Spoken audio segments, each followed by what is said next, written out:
Hello there, everyone. This is Real Guitar Live. I'm Thomas Michaud. Welcome. It's good to see you here. Let me go over to the comments, and if you could just say something, let me know there's people out there. I appreciate it. Today, I'm going to answer all your guitar playing questions. Feel free to put questions in the comments. And if you could start with the word question, that would really help me out, just so I can see it very easily. Also, at the end of this, as usual, I'm going to give away an Amazon gift card, $50, a drawing. This is for people who are a part of the Real Guitar Success membership. They've completed the practice plans for the month, and they're entered in the drawing. So with that, I want to get started. Please, if you have any questions, go ahead and start now. I will get to them after I answer some questions that have been pre-submitted. So today it looks like it's going to be kind of a theme on improvisation. I have several questions about improvisation, and I thought I'd kind of use that as a launching point to expand on it a little bit. Now, I want to say from the start that on the professional level, I would not be considered a good improvisation person. I've played professionally for years, done concerts, and in my own original music, and basically what I did was kind of along the lines of what the classic rock players would do. I would just come up with a solo that I liked, tweak it, practice it until I could do it note for note, and then when I play live, I'd play the same thing pretty much all the time. So I don't consider that real improvisation. To me, improvisation is somebody play some chords and you know, using your knowledge and your inspiration, you come up with an impromptu melody. Now, that's not totally true either, because what people are doing is they've practiced licks and scales and varying phrases and things, and in reality, only a small portion of what they're doing is actually something new. They're really relying on patterns and phrases that they've used over and over and over and kind of mixing and matching. So don't feel bad if every single note that you play doesn't seem like some original note. Nothing has not been played before. Let's face it, there's only 12 chromatic notes, so they've all been played, and probably in most combinations you could imagine. That said, I'm going to start with the first question as kind of a launching point. This is actually two questions, a two-part question by Shulamit. Hi, everybody. Dora, good to see you. Shulamit, oh, I see you on there. Mark, welcome. Tim, good to see you. I just read your email today. Very nice. Thank you. I appreciate that. He told me a little about his upbringing with music, and I really enjoyed that. So the first question today. Normally, when improvising, by the way, everybody, let me know you can hear me fine. I've been working this week, testing audio and video. I know never to assume I have it 100%, but it looked good during my test. Let me know if anything needs some tweaking while I'm going here. I'll assume you can hear me if I don't see anybody say, where's the sound? Normally, when improvising, we use a set scale to improvise over the backing track. Okay. I would question that to start with, but let's just keep going.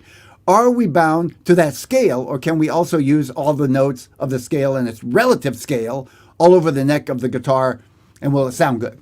Okay, so this is the first part of the question. By the way, if you're watching this recorded, welcome, and please feel free to ask questions in the comments below this on YouTube. I look at the comments every day, and I will get back to you, probably within 24 hours, at least a couple days if I'm out of town or something. Now, she kind of answered her own question in a way. You're not bound to one particular scale. And as I would like to say, I mean, there really are no wrong notes, so to speak.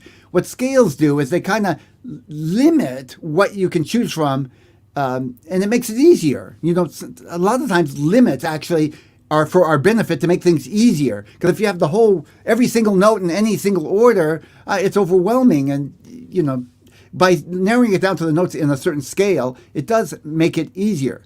But it also restricts you. And in fact, when I'm improvising, I'm not really thinking of what scale I'm using. I might start off with a scale, but to say you're limited to the notes in that one scale is way over the top. The other thing is, there's not one scale that fits any particular improvisation. So I'm going to start with an example. I'm going to use everything today in the key of A minor, just to keep comparisons consistent. So, and I'm going to use a basic blues progression because everybody kind of knows that, at least have heard it if they don't understand it. In the key A minor, the most obvious way to start is to use a minor pentatonic scale. That's because it's pretty easy. Pentatonic, by the way, means 5 notes. And if I were working on improvisation, I'd probably start with a pentatonic scale just because you've narrowed it down enough and you're likely to use notes that sound good. But that doesn't mean I'm limited to those notes. In the case of, in the key of A minor, I might use this basic A minor scale. It's a pentatonic minor, 5 notes. 1, 2, 3, 4, 5. And then the repeat is here. That's the octave, the same note. Okay, so that was a simple A minor pentatonic scale. If I were playing a blues or something and I want to use notes in between those notes, I would go for it. Now, whether it sounds good or not, first of all, that's subjective. And it depends on what you're doing. If you're playing for yourself, by yourself, I would say the most important thing you could do is practice and listen to what you're doing and make decisions about what you like and what you don't like. The most important thing is not to try and stay within the scale or within a certain set amount of notes that you decide or somebody told you this goes with this chord progression. Now, I do that sometimes just to give people a way to start, but I don't mean it you can't go out of that scale. I mean it this is likely to sound good. In the case of what Shulamit is saying, I think she's saying the relative. I'm not positive about that. All scales have relative majors and minors. So in the case of A minor pentatonic, there is maybe a relative major scale. But we don't usually say that in terms of pentatonic. So let's say major and minor scale like C major and A minor. I think this is what she's talking about. And Shulamit, you can... Oh, can't see the guitar. We'll fix that. Check this out. You can see me and the guitar now. Thank you. Because I am going to demonstrate something in a minute. Let me get over so you can see the whole guitar. Thank you, Shulamit. Everybody says this sounds great and the picture's good. Wow! Oh, sorry. Got a little excited there. C major is a major scale. I'll just do a little bit of theory here. The relative minor is A minor scale. You could say the relative major scale to A minor is C major, vice versa. I'll assume right now she's asking, could you play the notes, if you're using a C scale and improvising, could you play the notes from the A minor, the relative minor scale? Or if you're improvising in A minor, could you use notes from the C scale? They're exactly the same notes. So I guess you could say yes, but the question, you don't... What makes a C scale different from A minor scale is just the note you're starting on. And when you're improvising, that doesn't matter so much. You're probably not going to consistently end on C if you're playing in the key of A minor because it's going to feel like you never quite get home. And that would be the only time you'd have to consider whether you're in A minor or C. Otherwise, it's exactly the same notes. So if I'm playing C, this is a C scale. And I start on A, C, D, E, F, G, A. Now if I start here, same notes. But I want to end on A to feel complete. There we are. I just played the same notes and I went a little lower and stopped at A. So if I were to write it down, you see it's the exact same notes. They're just going around in a circle. C, D, E, F, G, A. A, B, C, D, E, F, G, A. Relative minor, exact same notes. Will it sound good? It won't make a difference unless you're, if you keep ending on like a C and you're playing in the key of A minor, people after a while might hear, they probably won't intellectualize it, but they'll say, sounds like they're never quite going home. But bottom line is, your best practice, I encourage you to practice scales, especially pentatonic scales, if you're learning to improvise. It's a good way to start. Not the only way. As a matter of fact, I don't stick to pentatonic scales that much in the style of music I do. It depends on the style. If you're playing blues, rock, pop type music, that's the starting with pentatonic is a good way to go. But don't spend all your time just doing scales. Consider that your basic exercises, but you want to spend some time practicing improvising. There we go. I can say that word. Big word. Improvisation. Improvising. There. I said them both. That means play a chord progression, maybe record it, or use backing tracks that are pre-recorded and improvise over it. It's good to get a starting scale or some suggested scales that would go. Usually it's not one scale. For me, there's like 2 or 3 that are good scales depending on, and mix them up, but depending on the style and what you like, basically. But then improvise. When you come up with a phrase or something you like, try to remember it. As a matter of fact, what I like to do when I'm practicing improvisation is record it and then listen back to it. And I'll listen to the part that I like, and then I'll do it again and try to imitate that part. And you keep doing that over and over a little bit each day. And after a while, your fingers and your ears get connected and you hear a phrase in your mind and it comes out on your fingers. You're not thinking I'm playing the A minor scale or the A pentatonic scale or whatever. You're thinking, here's the sound that I'm listening for. Scales are good because they train your fingers, and I encourage you to practice scales slow and get them right, because again, you're training your fingers either sloppy or clean. But bottom line is, they are only like a framework to work from. And to stay in that scale, and I'll get a little more into that, would be, to force yourself to stay in one scale would be a disservice. Let's say it that way. Okay, so you guys can see little me and my guitar. Good, because I want to talk about pentatonic scales now, because the second part of her question is, I saw mentioned that there are 5 minor pentatonic positions, major, and I thought that would be cool to learn them. This is Shulamit also.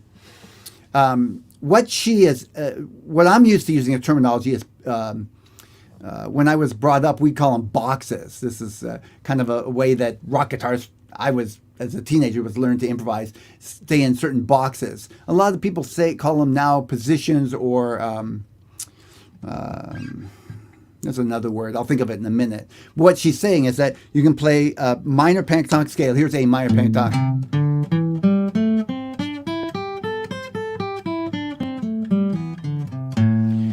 And some people give these numbers. I don't remember the numbers. I obviously don't use this a lot myself or think in this way, but I'm familiar with it. And then you can, in another position, you can start the same scale here.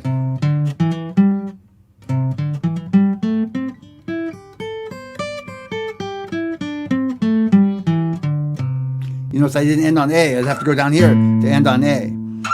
But it's all the same notes, just like I said with the minor, relative minor, and major. This actually is the notes from the A minor pentatonic scale, 5 notes. But because I started on C, it could be the C major pentatonic scale. Same relationship, major and minor, relative, major. So A minor.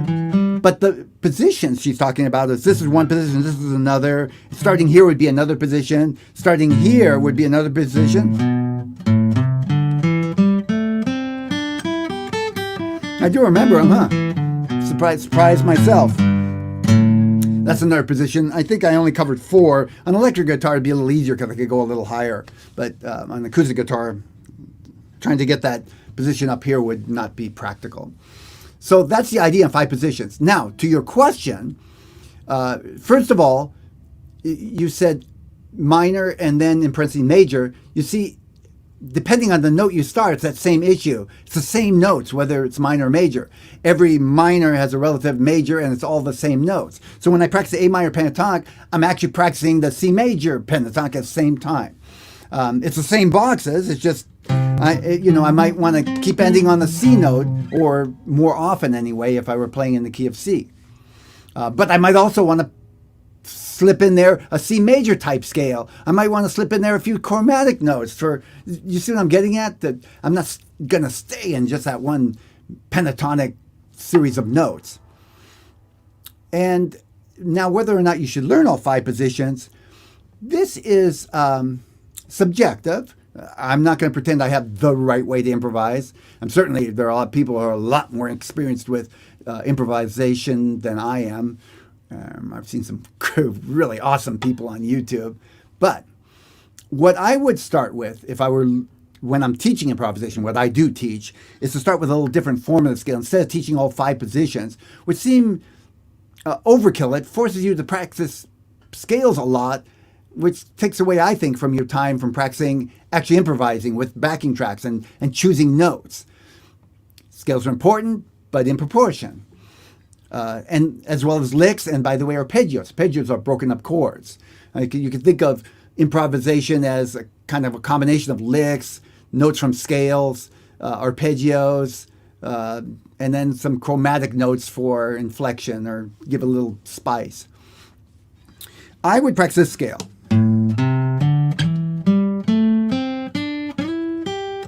It's just another form of the A minor pentatonic, and I'm using mostly just these 2 fingers.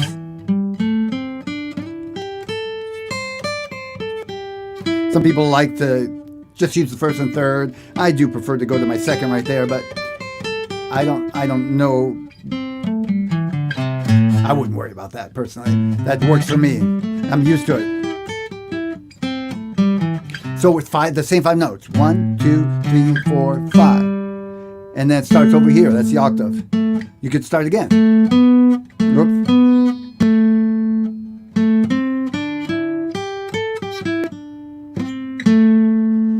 I've slipped into that second box, so let me shore this up. I'm sliding from here to keep within this scale. And what I like about this scale are 2 things. First of all, it forces me to cover more ground on the note, so I can get from lower to higher. As a matter of fact, I can even go down 2 frets and get that last note all the way up to here. The other thing I like is the sliding. I think it kind of naturally lends itself to sliding once in a while, which adds some interest to the lead line, especially in that style of pop rock blues. The other thing I think is simpler because it doesn't rely on the pinky so much. And so for people at the beginning, for me, the pinky's not a problem, and probably for most people that have been playing for a while. But at first, the pinky is a little awkward. This kind of bypasses that. You don't have to use your pinky. And when you're bending notes, by the way, I generally stay away from the pinky. I don't like to try and bend with the pinky. I'll use my 3rd finger either way, even if it's a stretch.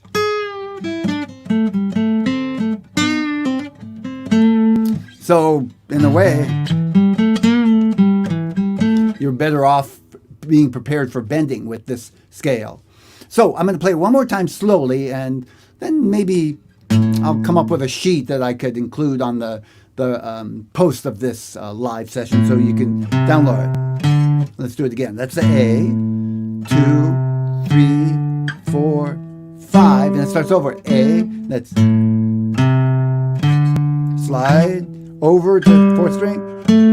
Now I'm going to go over to the 3rd string. I'm going to go over the 2nd string. That's the 8th fret, 9. And I can use these 2 notes on the high string too. I'm not ending on A, so it sounds incomplete, but I like to include those. I prefer you learn this one and get comfortable with it and use it in improvisation. And then if you want to learn the boxes, start with this one. And do one position at a time. That's what I'll call it, position. In other words, don't just spend all your time trying to practice the 5 positions. Practice one, kind of get good at it, and then add the one next to it. Start maybe this one, or depending on what key. I would start with the key at A minor, but that's not a fixed thing. And then learn the one on the other side of it. So you got 3 boxes or positions. And then kind of keep stretching it that way. Don't just go after all 5 at one time and spend all your time practicing scales. Early on, I remember I had an experience where I was playing in a rock band, a top 40 type, we called it back then, kind of pop rock. And I knew all these scales. I practiced scales a lot. And I had a professional musician who I really admired come up to me and say, well, you obviously have a lot of technical ability, but all your solos kind of sound like scales. And he was right. The thing is, I was practicing scales and not really practicing improvisation, making good choices and, really expressing myself. I was doing a technical thing. And I want to save you guys from that same fate. If I were to start over, what I would do is practice a few scales and really kind of own them and use them and kind of use those as a framework for my improvisation practice, not consider scale my practice. Use them as a framework for improvisation, really start improvising, and then maybe learn another scale and use those notes in my improvisation, and again, work them and own them. Hope that helps. Let me go on one more about improvisation. I thought this was a good question. This is by Terry. I'm really enjoying the course, my Real Guitar Success course. Thank you, Terry. I appreciate that. I am learning the blues scale as I go, but am getting confused by the phrase chromatic passing tone in the pentatonic scale, and I would love it if you would explain it to me. Now, first of all, chromatic passing tone doesn't just have to do a pentatonic scale. It means you're playing a scale, and then any note between the notes is a chromatic tone, and passing means you're kind of not staying there. If you're using a scale, that's the A minor pentatonic, right? We talked about that. 5 note, 2, 3, 4, 5 notes, back to the octave. A passing note would be this. Watch. Oops. I want to use this one. Did you notice when I play that note, there's some tension there, and it wants to resolve, meaning go to a note that you're in the scale. That's what I mean by passing. You're not meant to hang out there while you're playing. It's passing to the next note, and that tension creates some interest and excitement. You feel the tension and then resolve to the next note. I like that. I like the passing notes. I like that little bit of spice. It's kind of like adding, a little chili pepper to your soup. Not so much it overwhelms it, but you get that little bit of something sticking in your tongue and says, ooh, this is interesting. So, some people like more of that. Some people like less. It is meant to be a personal thing. The blues scale uses that passing note as part of the scale. And that's kind of my understanding of the main difference between the blues scale and the pentatonic. Add that passing note. So I would go.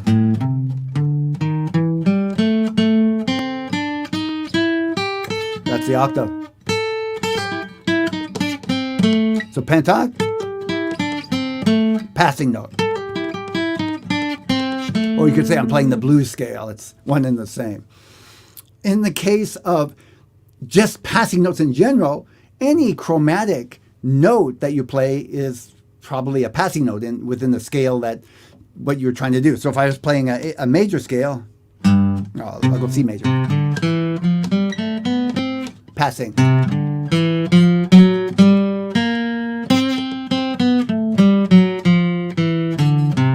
If I were improvising, I might use that just as a little spice here and there, that extra little note. And not necessarily that one note. I just picked one that I probably would use, but you could experiment. And again, the deciding factor is you play with backing tracks, listen, and what sounds good to you is good. It's not this is the scale or these are the notes you can play. What sounds good to you is good. Now, if you're playing for somebody else and they don't like your playing, well, you got to deal with that. I'm talking professional. But if you're playing for yourself or even playing with other people as a hobby, you get to decide what sounds good and what doesn't. And you educate your hearing by listening to other people, by listening to music, listen to what other people are doing. Of course, when we started as teenagers, we would imitate our rock idols, and that would kind of educate what sounded good to us. It's not random. I was being influenced by what the music I was listening to and imitating it. And that's the same for you. Whatever style you're playing, you're going to listen to music and be educated by the sounds that you hear. That's the second part, I think, the most important. Practice with backing tracks or chord progressions. And secondly, listen to music and try to decide what you like and what you don't like. And then let that filter into your playing. You don't even have to do it consciously. It will. You'll start, when you're playing, you'll start saying, oh, I like that. It's probably because you heard somebody else do that, but it doesn't matter. You don't even have to remember somebody else. If you want to push that progress, you try to copy some licks from a recording or something. But you don't have to do that. Okay. Any questions about improvisation I can answer before going on to some of the other questions? Back to the guitar. No. let's talk for a minute.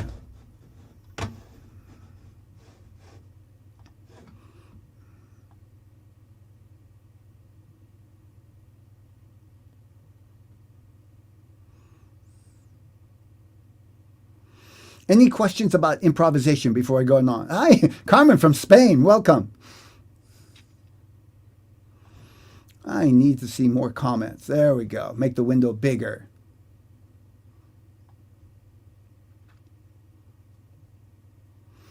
Okay, I don't see any more questions specifically about improvisation, so I'm thinking of going on. Well, before I go on, actually, let me do a little demonstration, and I'll make sure I got my guitar showing for this. I've got a backing track here on my computer. I made it up. Simple one. 12-bar blues in A minor. Starting on the A minor. I use a 7th for a little spicier. It's just 3 chords. A minor 7, D minor 7, and E7. 12 bars. So I'm going to use A minor pentatonic scale. And then I'm going to show you where the passing tone would sound within that improvisation. So listen. Backing track coming. Now, I'd encourage you to practice the scale first, along with the backing track. That's more fun than sitting there just practicing scales. Here's the passing note. Hear that? Passing note. Now I'm changing up the rhythm.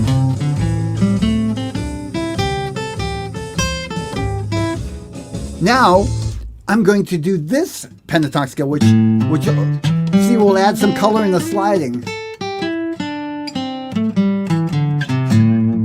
And you notice I'm not playing a straight rhythm because this backing track has a dun dun dun dun. So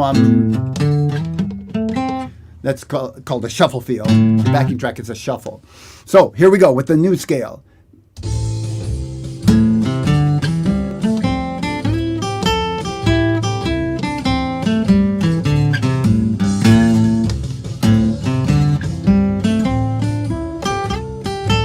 I mixed up, right? But no different notes. I just played them in a different position. Now, I want to add some chromatic notes. I practice basic chromatic scales like this. This is a chromatic exercise, not actually a scale because, well, anyone won't get into that. But watch this. I'm going to add some chromatic notes to it now. Different, jazzier.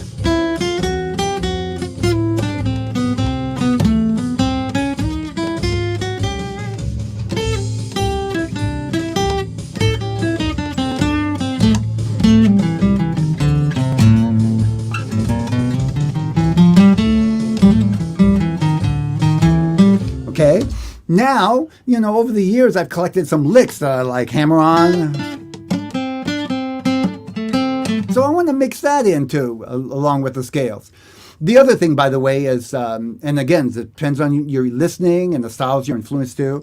I'd probably use a what's called an aeolian, A-aeolian. That just means A minor scale. That would be this. All the notes out of the A minor scale.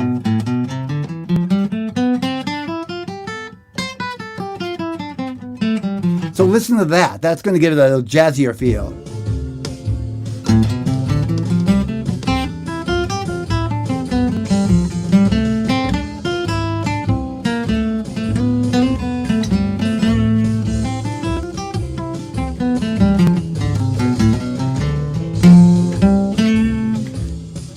Then a few licks I'll throw in there.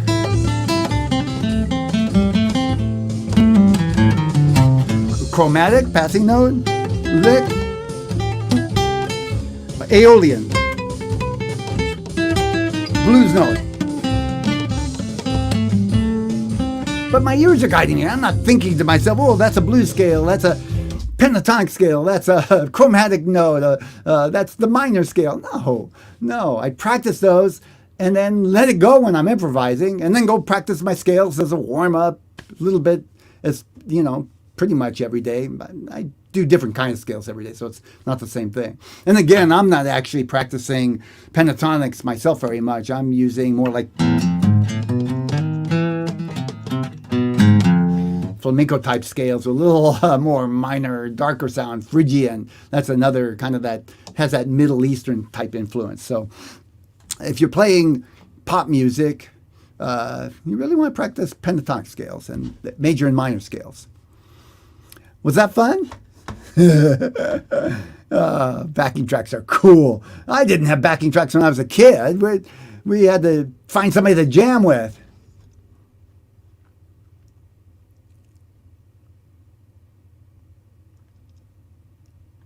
Okay, suggestions for background chords. Well, Tim, I know you're a part of my Real Guitar Success. Every month I include chords that you could use as backing tracks to improvise with in the practice plan, the practice sessions. So you got it. Just go through the practice section and pick some ones you like. And I know you're doing it because I saw your name on there. A 12-bar blues is, I think, a genuinely good place to start. And, it could be my upbringing. I'm brought up with Led Zeppelin, Jimi Hendrix. They were all strongly influenced by the blues, as opposed to like the British stuff, like the Who. You don't hear a lot of bluesy licks in their music, though I'm sure they're very familiar with it. So generally, I would say practice with the 12-bar blues and expand from there. I find it fun to just practice with one or two chords, something like this.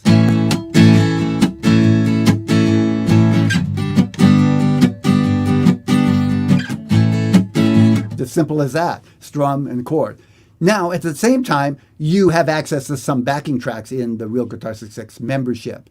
And I'm going to include this backing track as well. And there'll be more as time goes on. Every month, I'm going to include some scales and backing tracks and some hints on how to use them. Well, I call phrases or licks so that you can kind of collect those over time. Good question.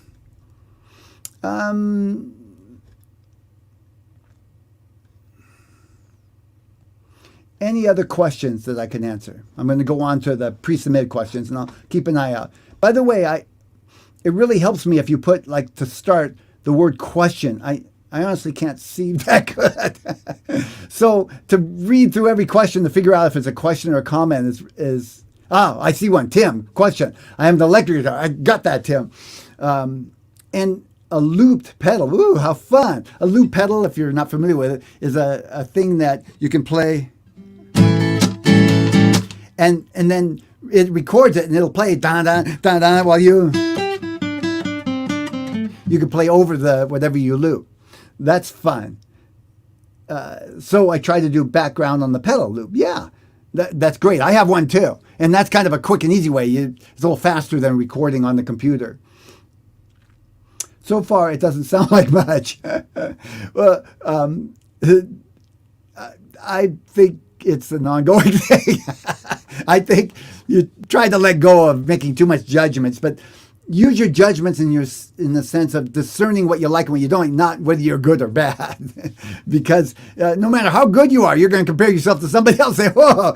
And I do that. I'm sure a lot of students say, wow, you're really good. And I look at other people and say, I'm maybe an advanced beginner compared to some of the other people I'm looking at. By the way, when I played concerts, what I would often do is I would play the melodies and the solos that I had basically worked at, and then I'd have other musicians with me, and when it came time to just improvise, I'd say, that's you!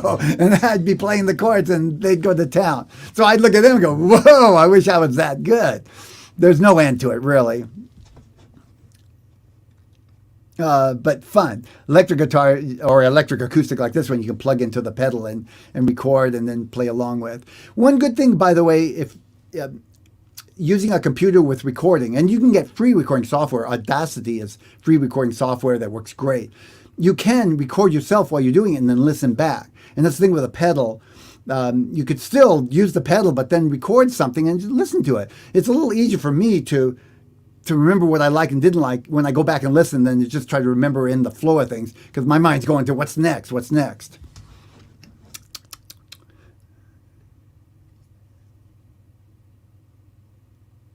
Okay, let's see now.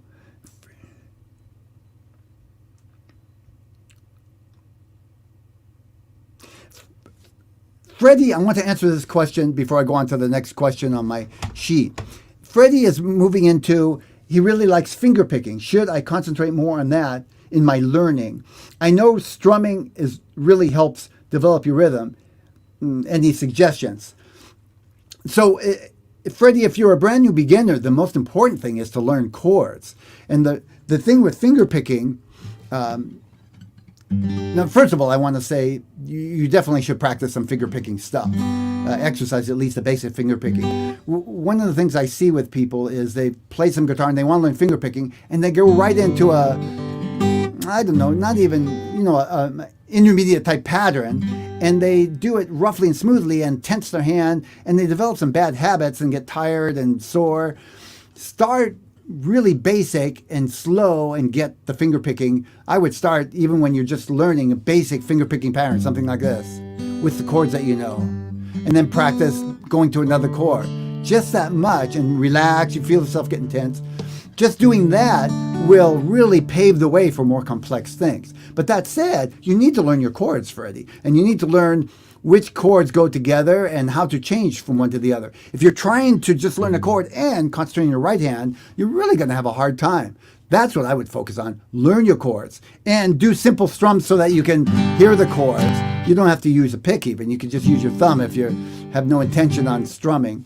And yes, pick and strumming does help with your rhythm. But the most important thing is easier than trying to remember what to do with each of your fingers. So you're going to focus on the chords at first and being able to change smoothly from at least, a handful of chords. That would be my suggestion. In my real guitar, I use what I call the beginner's journey that goes through chords and shows how to change. Then I start adding later on finger picking patterns. There is, by the way, Freddie, a course called Fingerpicking Magic 101. And you can, even as a beginner, go and start practicing those exercises along with the stuff in Beginner's Journey. But don't skip Beginner's Journey and just go for fingerpicking. Again, you're going to have a hard time doing the fingerpicking and learning your basic chords and getting from one to the other in time. Okay, Dora. When I play certain chords, my thumb joint hurts. Ouch. And I have to stop playing for a few days. Is there anything I can do to prevent this, like changing its position or certain stretches? Thank you. And she's talking about the left hand here. Can you guys see my guitar? Yeah, good. What's happening is it's probably a combination of tensing, wrong thumb position. I would look at that first, probably kicking your thumb, or some combination of putting it up here.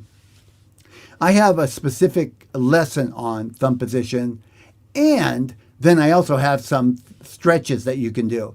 I think both will be helpful. But first, look at your thumb position and try to go for simple what you're doing and get the thumb position right until it gets to be a habit. When you're trying to do complex things in your left hand and you have bad thumb position, it's really hard to correct both at the same time, to work on more complex things and get the thumb position right. Try to back up and get the thumb position right. When you feel yourself tensing or sore, relax, shake it out, and come back at it. What you don't want to do is persist with something that's creating pain and do it for a long time and then not play for several days. Great question. And it's something you want to constantly pay attention to. If there's something that's creating pain, take a look and see what's doing it.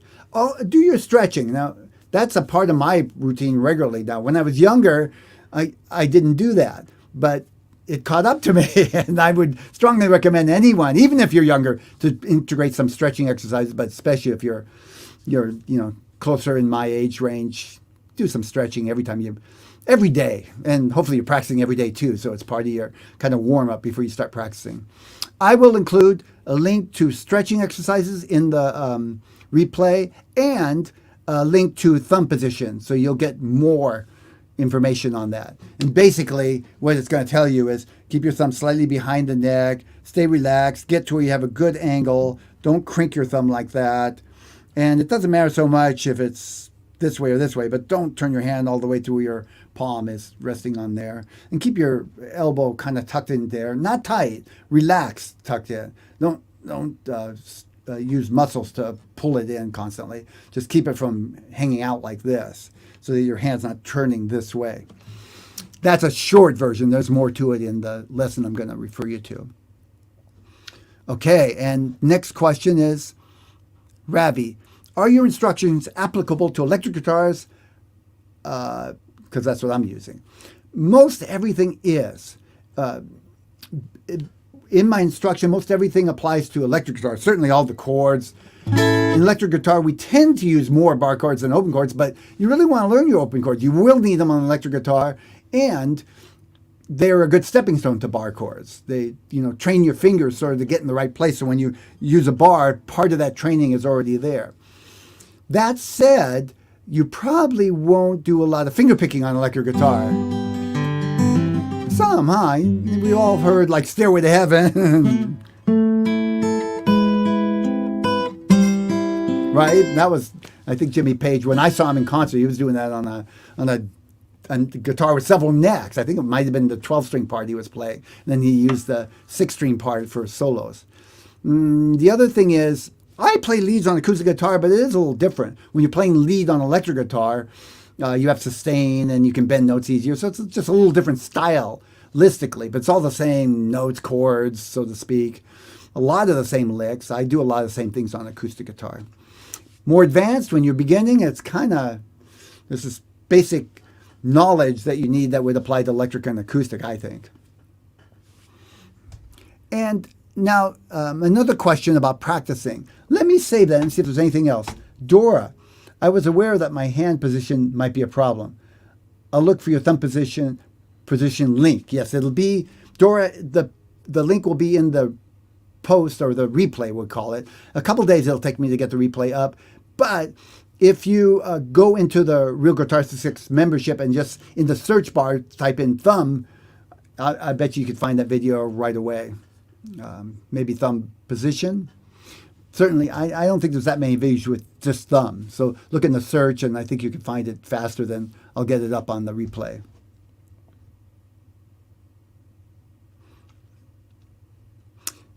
Question. This is by Daisy. In your course, I do all right changing chords until I try to play along with the play-along tracks. Then I have a hard time, yes, okay, keeping up. And I mess up a lot. Is that just a matter of not knowing chords well? Yeah, you could say that. When you're playing along with somebody else, it is harder. When you're playing by yourself, you don't realize it, but you can slow down and speed up and you won't know it. As a matter of fact, that's a problem with guitar players. They play a lot by themselves, and they slow down a little bit, and it gets to be a habit to the point they don't realize it when they're changing chords. I'm talking about like this. Did you realize I actually hesitated, slowed down a little bit before I played the D chord? Now, it can be more subtle than that, and sometimes it's more obvious. But when it gets to be a habit, you stop noticing it, like a lot of things. When it's there all the time, after a while, you don't even notice it. When you play with play-along tracks, it keeps you honest. You have to change on time. The band's not going to stop for you, nor if you were playing with other musicians. The play-along tracks are sort of the next step, and that's why I do it. It is more fun to play along with once you get it, but at first it's more challenging. But it'll make your timing. It'll help you work on your timing. If you can't play along correctly with the play-along tracks, and it's frustrating, go back and practice some more without the play-along track, and then keep going back and forth. A good in-between place is to set the metronome and try to change right with the metronome. Now I'm doing simple strum in the right hand. Here's the next level. A little more complex strum, a little more complex now.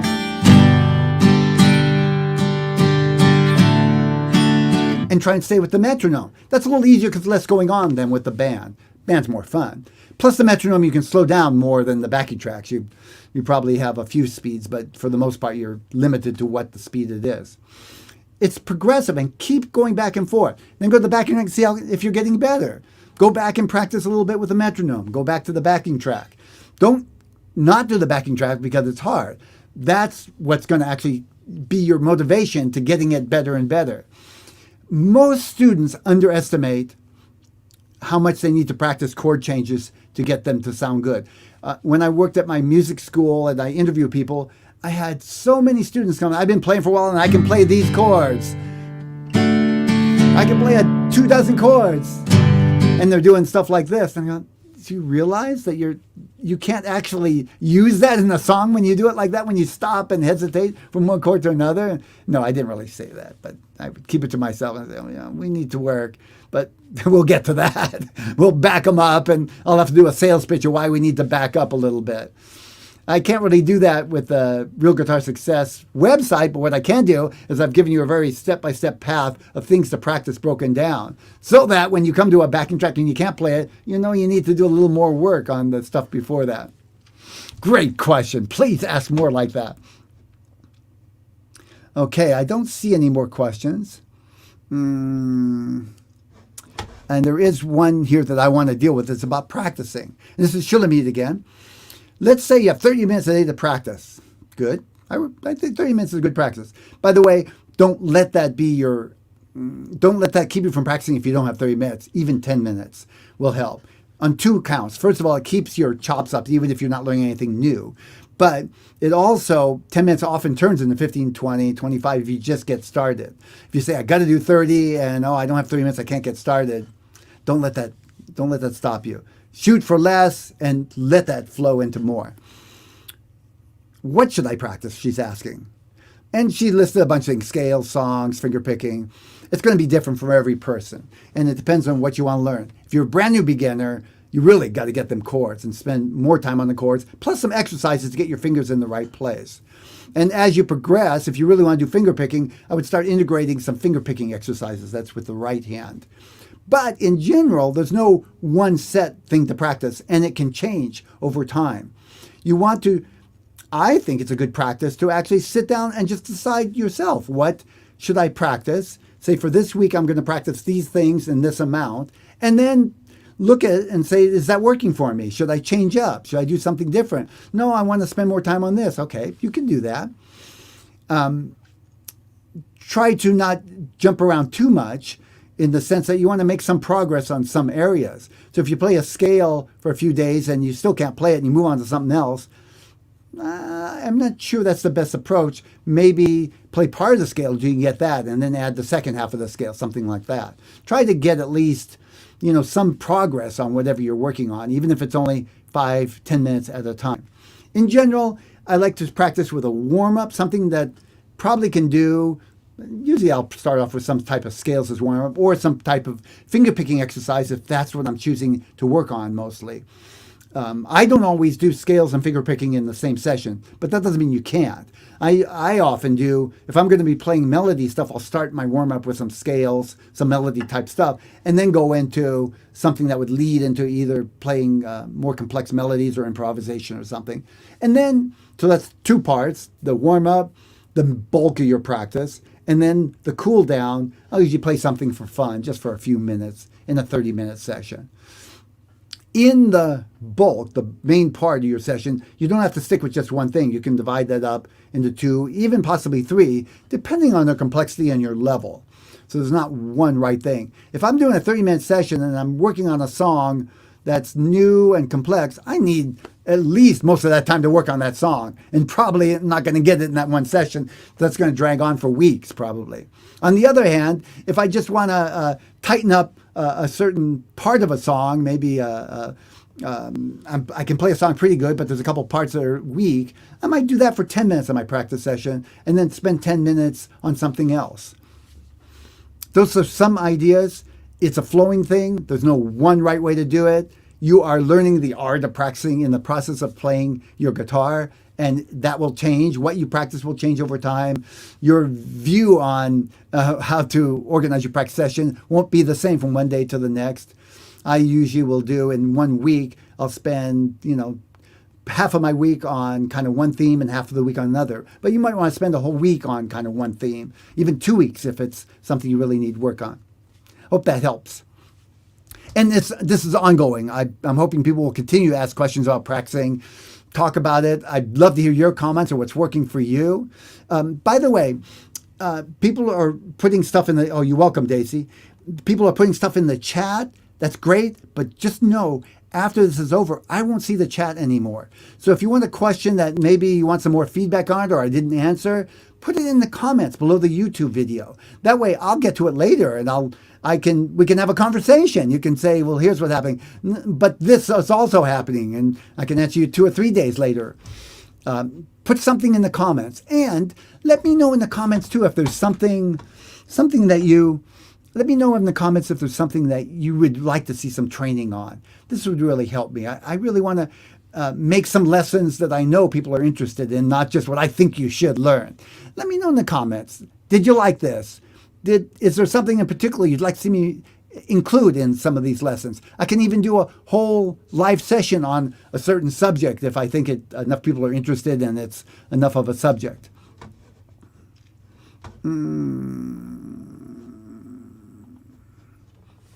Any other questions before I close up for today? I don't see any. Here's what I'm going to do. I'm going to give away the gift card, do the drawing basically. And again, this is for the people that are in Real Guitar Success, have completed the practice sessions for the month. Hopefully the week too, but for the whole month. And then I'll check one more time, see if there's any questions that snuck in there while I was doing the drawing, and we'll close up for today. Glad to see, as far as I can tell, no snafus with the cameras or the sound. Good. Oh, can't look, right? And we're going to pick a name here. Let's see who we got. Who has got the gift card for this month? Tim, hi, you're on here. Great, Tim, congratulations. I'll be sending you that Amazon gift card today. Congratulations. And all of you who've done the practice sessions, you are getting better just by doing them. You don't have to judge yourself. Just know if you do the practice sessions, it's inevitable. And the feeling how good you're getting, it will be like this. But if you look at it in the long run, you are making steady progress. And by the way, the practice sessions, for those of you who don't know what I'm talking about, they're a combination of things, chords, scales, licks, exercises, finger picking. Every month there's some finger picking. And sometimes I'll focus on a certain subject, but they're all areas that are kind of cycling through. So you're getting exercises and songs and lessons in different areas that little by little are improving the whole rounded idea, including some theory, the whole idea of playing guitar, the whole package. That, and there's lessons, progressive lessons in the Real Guitar University, that if you want to practice finger picking kind of in a step-by-step manner, or you want to practice improvisation, there's a whole course on improvisation. And Tim Schulmitz says, congratulations. More lessons on strumming. Yes, you got it, Mark. I saw that. And again, please put something in the comments below the YouTube video, because I can get that later. I'll try and remember strumming lessons. Strumming. I'm going to probably go write that down when we're done here for today. Okay, let's close up for today. Thank you all for being here today and for sharing this time with me. It's been fun. I'll do it again next in January, the first Thursday of the month. But in between, I might just come up with another live session on a particular topic, depending on what's in the comments and what people are interested in. So I hope to see you there too. Bye for now, and have a great December holiday time, Christmas, Kwanzaa, Hanukkah, whatever you choose to celebrate, or even just time with your family and friends. Take care.